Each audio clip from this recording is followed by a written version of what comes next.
My flight from Paris arrived at Bologna airport at 9 o'clock in the morning, and a driver had been sent to pick me up from Ferrari to take me to Maranello, which, if I had tried to find it myself, would have been quite a complicated affair. We just passed the Parmesan factory there that the driver told me had excellent Parmesan. And of course, I like to look at the vineyards as well.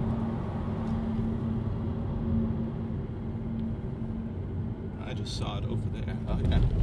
This is one hotel. It's Maranello Palace. Uh-huh.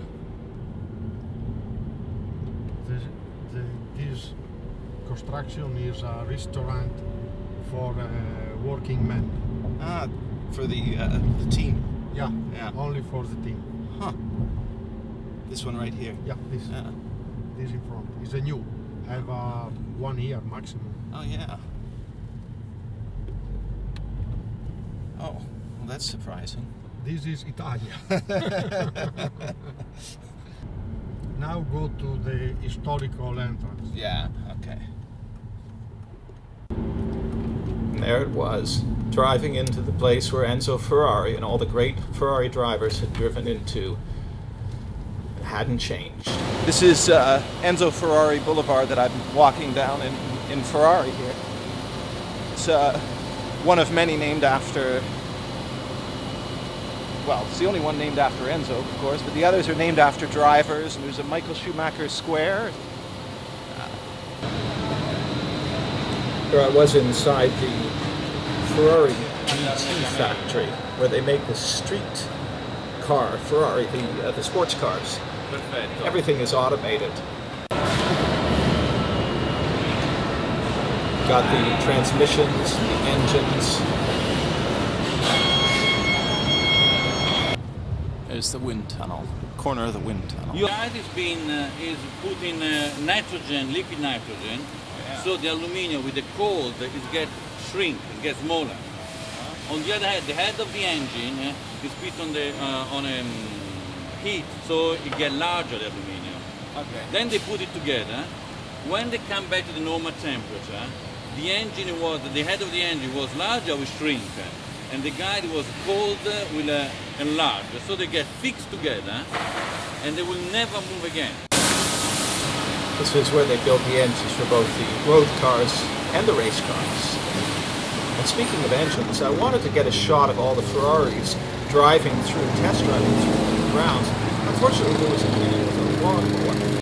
Beautiful private Italian. Usually, the white thing is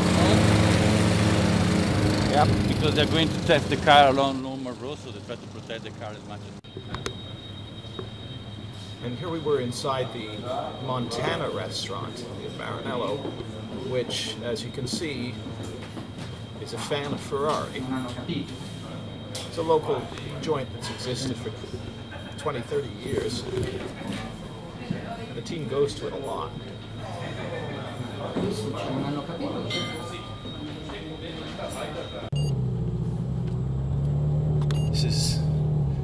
This is a 458 Italia.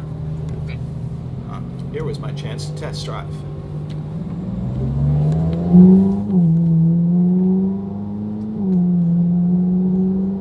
Are you a driver?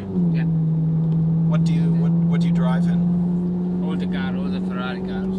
So, you do like test drive? Yeah, test driving. Okay. I show you the track? The track, yes. Okay. You have to pay attention in 2-3 points. Yeah. Because it isn't easy to understand. Yeah.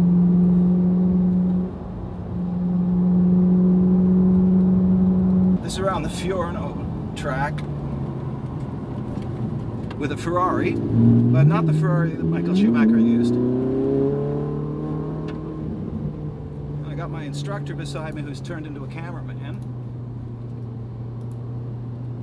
Oh, and I forgot to turn on the paddle shift. But that's all right. If you want. Okay, well, that'll be funny. Go Okay. ahead. Okay, I'm in fifth.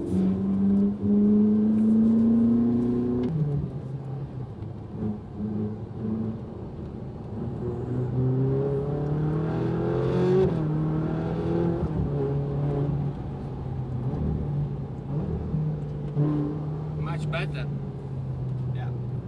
Starting to get it. It's funny, it should be easier.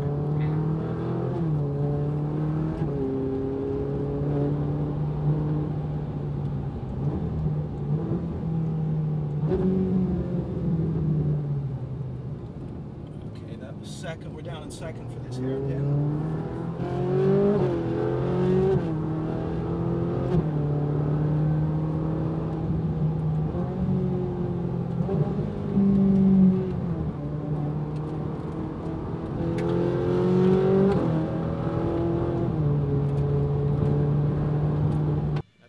That's the car. I just want to get that. And this was my teacher and co-driver here. No. Michele. What? Quaggy. Okay.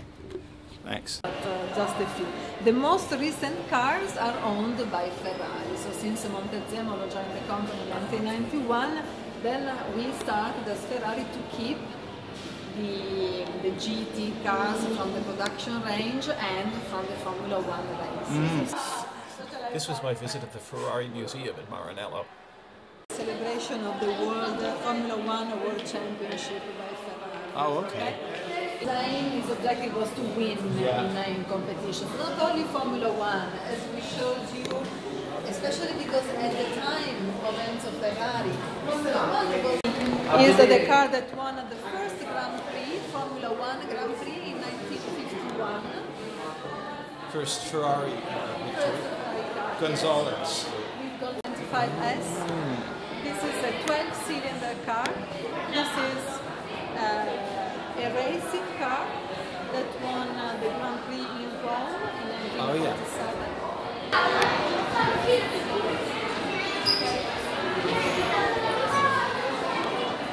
So here we have kind of the first and the most recent car in competition. The F2009 and the F60 will be delivered in short. Normally we have it after a few months.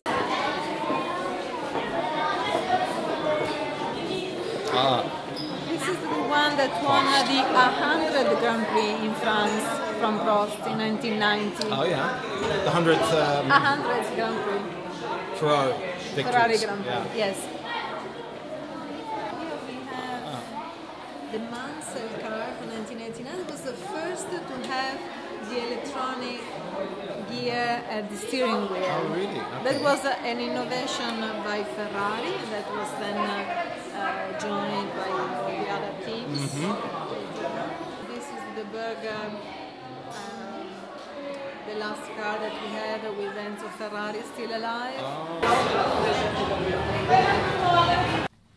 And so my day's visit at Ferrari came to an end at 4 in the afternoon as I was driven back to the Bologna airport to make my flight back to Paris. And it was fitting, of course, that we should leave Maranello behind 2 Ferrari 458 Italias, a white one and a yellow one, out on a test drive. It was a day that I'll never forget.